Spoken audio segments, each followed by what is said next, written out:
नमस्कार, आप देख रहे हैं आज तक और मैं हूं आपके साथ निशान चतुर्वेदी। इस वक्त की बड़ी खबर, शाम के 4:30 बजे दिल्ली चुनाव का ऐलान होगा। शाम में चुनाव आयोग की प्रेस कॉन्फ्रेंस होगी जिसमें तारीखों का ऐलान किया जाएगा। माना जा रहा है कि फरवरी के दूसरे हफ्ते में दिल्ली में चुनाव हो सकते हैं।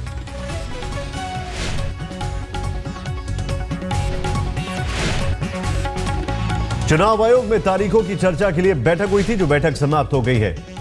इस वक्त की बड़ी खबर,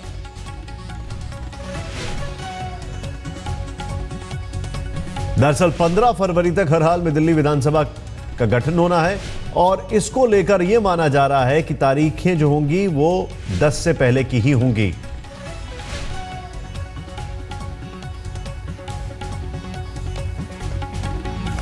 सीधे चलते, रीमा इस वक्त हमारे साथ है बीजेपी दफ्तर से। रीमा, क्या रिएक्शन आ रहा है बीजेपी का?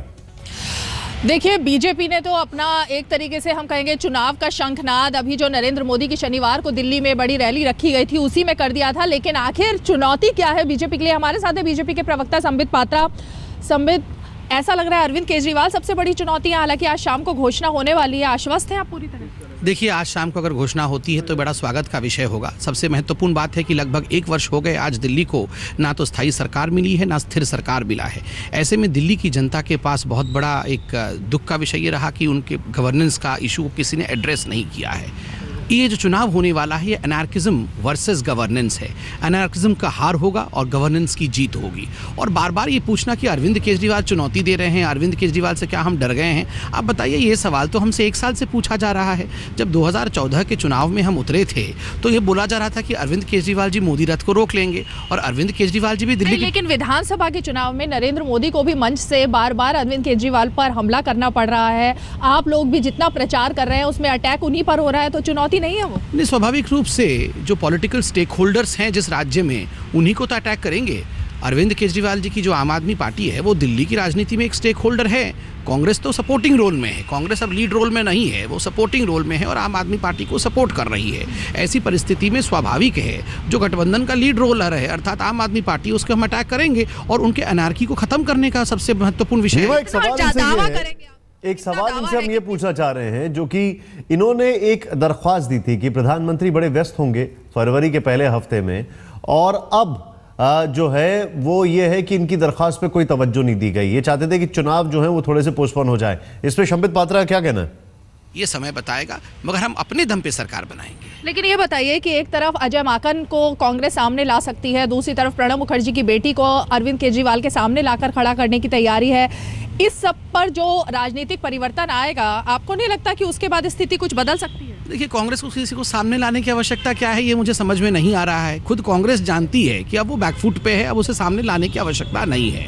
मैंने जैसे पहले भी कहा था, कांग्रेस अब लीड रोल में नहीं है, वो सपोर्टिंग एक्टर बन चुकी है। और शीला दीक्षित जी ने खुद अपने इंटरव्यू में कहा था हम तो सपोर्ट करेंगे। ऐसे में कांग्रेस नॉन एंटिटी है, उसके विषय में चर्चा नहीं। इन सब चेहरों के सामने बीजेपी का चेहरा क्या होगा? हमारा चेहरा जनता का होगा। जिस प्रकार से हमने मैं एक सवाल जानना चाह रहा हूं रीमा, तीनों मुख्यमंत्रियों को यही सवाल हमसे महाराष्ट्र में पूछा गया था। एक सवाल स्टूडियो से भी आ रहा है संबित जी। रीमा, एक सवाल ये है कि इन्होंने चुनाव आयोग में दरख्वास्त दी थी कि चुनाव जो है वो थोड़ा सा उसमें थोड़ा विलंब कर दिया जाए। उसकी वजह यह है कि प्रधानमंत्री फरवरी में उनका काफी व्यस्त कार्यकाल रहेगा, काफी व्यस्त रहेंगे, विदेश भी जाना है उनको। उस पर लगता है चुनाव आयोग ने कोई तवज्जो नहीं दी। ये इनके लिए एक छोटा सा झटका है कि नहीं है? संबित, एक सवाल है कि आप लोगों की तरफ से ये दरख्वास्त दी गई थी कि फरवरी से थोड़ा डिले कर दिया जाए, क्योंकि फरवरी में नरेंद्र मोदी का कार्यक्रम बहुत ज़्यादा हेक्टिक है, उन्हें विदेश भी जाना है, दिल्ली में भी बहुत कार्यक्रम है। तो क्या थोड़ा सा झटका मार रहे हैं इसे चुनाव आयोग ने? आपकी जो दरख्वास्त है वो तो खारिज कर दी। हमारी तरफ से कोई दरख्वास्त नहीं है। हमारी तरफ से एक ही दरख्वास्त है जनता की दरबार में कि जल्दी से जल्दी दिल्ली में एक स्टेबल सरकार बने, एक स्थायी सरकार बने और किस प्रकार से दिल्ली की जनता जो त्रस्त है लगभग 1 वर्षों से अनार्किज्म से, वो अनार्किज्म समाप्त हो और नरेंद्र मोदी जी के विजन का गवर्नेंस दिल्ली में आए। तो बिल्कुल देखिए निशांत, ये तो बात लगातार बीजेपी के तमाम नेता ऊपर से नीचे तक कह रहे हैं कि पूरी तरह वो आश्वस्त हैं कि जिस तरह से मोदी का जादू लोकसभा के चुनाव में चला और उसके बाद जो तमाम विधानसभा के चुनाव हुए उसमें चला, वैसा ही हाल कुछ दिल्ली में होगा। लेकिन जाहिर तौर पर इंतजार अभी करना पड़ेगा, क्योंकि चुनौती एक नहीं है, कई है। कई चुनौतियां हैं, लेकिन इस चुनौती में चेहरा क्या होगा ये इन्होंने साफ नहीं किया। इस चुनौती में ये झटका इनको लगा, ये इन्होंने कहा कि ऐसा कोई झटका नहीं है। खैर, हालांकि कैंटोनमेंट के जो चुनाव हुए वाराणसी में, उसमें इनको भले ही थोड़ा झटका लग गया हो, और अभी दिल्ली में जो चल रहा है उसमें भी बहुत अच्छा हाल नहीं है। खैर, आगे बढ़ते हैं और आप दोनों हमारे साथ बने रहिए, क्योंकि भले ही चुनाव का ऐलान आज होगा, लेकिन पार्टियों ने काफी पहले से अपनी तैयारी शुरू कर दी है। आम आदमी पार्टी को बेसब्री से चुनाव के ऐलान का इंतजार है। पार्टी के नेता मनीष सिसोदिया से बातचीत की हमारे संवाददाता ने। दिल्ली में विधानसभा भंग हुई थी नवंबर में और तब से इंतजार है चुनावी तारीख का, और ऐसे में आज चुनावी जंग का ऐलान हो सकता है। हमारे साथ बातचीत करने के लिए हैं मनीष सिसोदिया जी। क्या लगता है सर आपको, आज घोषणा होने की बात हो रही है, अब इंतजार जो था वो खत्म हो रहा है, लेकिन चुनाव की तारीख जो है वो बहुत जल्द ही आ जाएगी, फरवरी में ऐसा लगता है कि हो जाएंगे? जो मीडिया रिपोर्ट्स हैं उसके हिसाब से तो अभी लग रहा है कि आज चुनाव डिक्लेयर हो जाएगा। अच्छी बात है, दिल्ली के लोग, सिर्फ पार्टियां ही नहीं, दिल्ली के लोग भी बहुत दिन से इंतजार कर रहे हैं कि एक चुनी हुई सरकार उनके बीच में आ जाए, और जितना जल्दी हो जाए, जो बेयर मिनिमम डेज चाहिए, 25-30 दिन का समय चाहिए चुनाव आयोग को चुनाव करवाने के लिए, तो उतने दिन में चुनाव हो जाना चाहिए। दिल्ली है, यहाँ तो कोई ऐसा दुर्गम रास्ते भी नहीं है।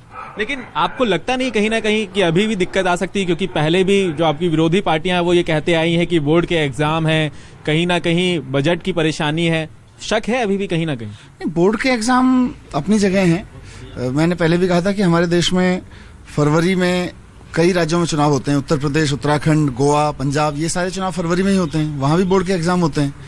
तो चुनाव को अलग से देखना पड़ेगा कि चुनाव लोकतंत्र का एक ऐसा काम है जो अलग से चलता है, और उसको आप बोर्ड एग्जाम है या खेल है या फलाना है उसकी वजह से टाल नहीं सकते, ये टालना नहीं चाहिए। लेकिन आज आपको कैसी उम्मीद है, और फिर तैयारियां कैसी रहेगी, क्योंकि तेजी आ जाएगी एक तरह से अगर देखा जाए प्रचार में भी? बिल्कुल, एक गेयरअप तो होगा कैंपेन, जिस दिन अनाउंसमेंट होगा उस दिन से गेयरअप होगा। बाकी पार्टीज भी अपना कैंडिडेट डिक्लेयर करेंगे, उनको करना ही पड़ेंगे, और हमारे तो सारे कैंडिडेट डिक्लेयर हैं, वो लोग काम कर रहे हैं। सारे कार्यकर्ताओं में एक नई ऊर्जा आएगी, क्योंकि उनको एक टारगेट मिल जाएगा डेट का, तो हम लोग तो पहले से तैयार हैं। क्या अलग तरह से अगर बात की जाए, क्या अलग रहेगा अगर तैयारियों की बात की जाए, प्रचार की स्ट्रेटेजी है वो थोड़ी अलग हो जाएगी? नहीं, अभी काउंटडाउन नहीं है।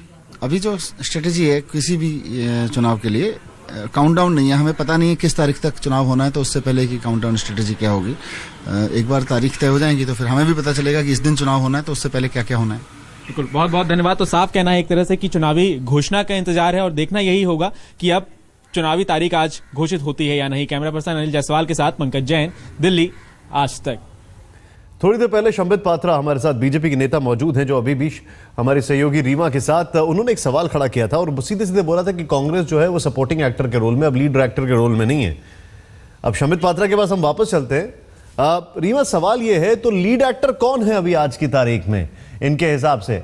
अगर ये इशारा लीड रोल में आम आदमी पार्टी को कह रहे हैं, तो आपको लगता नहीं है, इनको लगता नहीं है कि आम आदमी पार्टी के लिए अपने आप में एक बहुत बड़ा अचीवमेंट है, खासकर तब जब एक ऐसी पार्टी जिसने लोकसभा चुनाव जीता है, जिसने कई राज्यों में चुनाव जीता है, वो ये दर्जा दे रही हो? देखिए निशांत, पहले तो हम बताएं, अब हमारे साथ बीजेपी के एक और नेता श्रीकांत शर्मा जुड़ गए हैं, उनसे जरूर जानेंगे। लगातार आप लोग एक तरफ कह रहे हैं कि केजरीवाल कोई चुनौती नहीं है, दूसरी तरफ नरेंद्र मोदी मंच से अटैक करते हैं केजरीवाल पर, तमाम जो प्रचार है वो केजरीवाल के खिलाफ हो रहा है, तो ये बीजेपी जैसी बड़ी पार्टी के लिए इस वक्त केजरीवाल चुनौती बनकर तो खड़े हैं।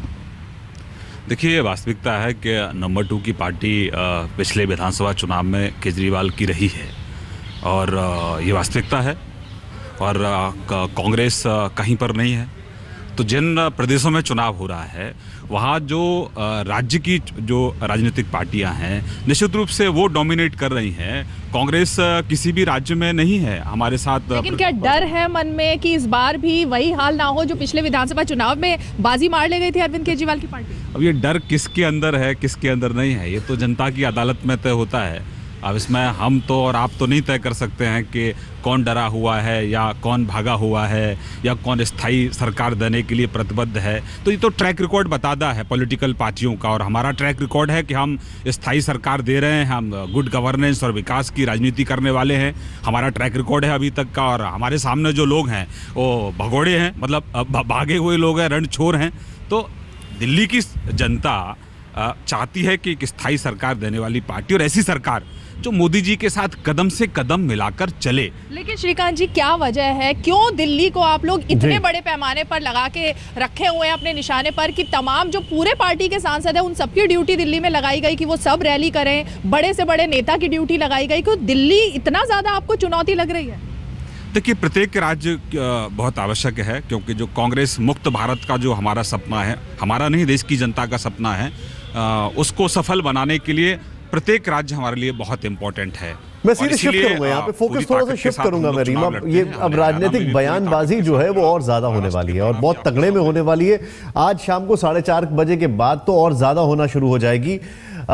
अलग अलग जाके भोज का आयोजन कर रहे हैं अरविंद केजरीवाल। भोज जब करते हैं तब उनका खाना पचता नहीं है बीजेपी का नाम लिए बगैर। लेकिन संजय शर्मा इस वक्त हमारे साथ है। संजय जी, मैं सीधे सीधे एक चीज जानना चाहता हूं, चुनाव की तारीखें कब संभव दिखती हैं? हाइपोथेटिकल सवाल है, हालांकि अब बेसब्री सबको है, लेकिन बस बहुत जल्दी ऐलान होगा। लेकिन क्या लग रहा है, कौन सी कोई कुछ पर्टिकुलर डेट्स, कोई ऐसी डेट्स जहां पर पक्का लग रहा है?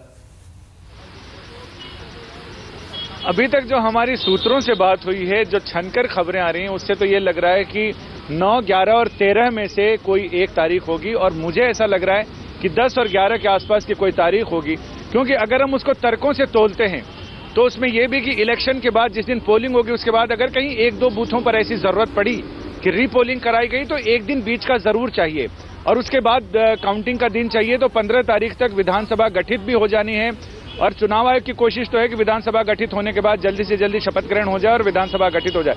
तो 14 तारीख तक पूरी कोशिश चुनाव आयोग की रहेगी कि विधानसभा गठित हो जाए और सबको सर्टिफिकेट दे दिए जाएं, ताकि आगे सरकार बनाने का रास्ता बिल्कुल साफ हो जाए और जो 15 फरवरी की डेडलाइन है उसे वो मीट कर सकें। उससे पहले ये भी कि चूंकि क्रिकेट का क्रेज भारत में बहुत ज्यादा है और वर्ल्ड कप शुरू हो जाएगा तो चुनाव आयोग उससे पहले ही कम से कम मतदान की प्रक्रिया तो पूरी कर लेना चाहेगा, ताकि लोग जो वोट देने के काम में ज्यादा से ज्यादा लोग अपने मतदान के अधिकार का इस्तेमाल कर सकें। और दिल्ली में संवैधानिक जो संकट है, यानी जो संवैधानिक विधानसभा का गठन होना है, वो भी पूरा हो जाए समय रहते हुए। इसके अलावा दूसरी जो बड़ी चीज है वो सुरक्षा बलों को मुहैया कराने की, उसके लिए गृह मंत्रालय को कह दिया गया है। और जाहिर है कि जो उत्तर प्रदेश और हरियाणा इनसे जुड़े हुए जो इलाके हैं, लेकिन आपने एक हिंट किया है 9, 11 और 13 में से कोई एक तारीख हो सकता है, 9 या 11। देखना यह होगा कि दिल्ली में कौन होगा 9, 2, 11 इन चुनावों के बाद।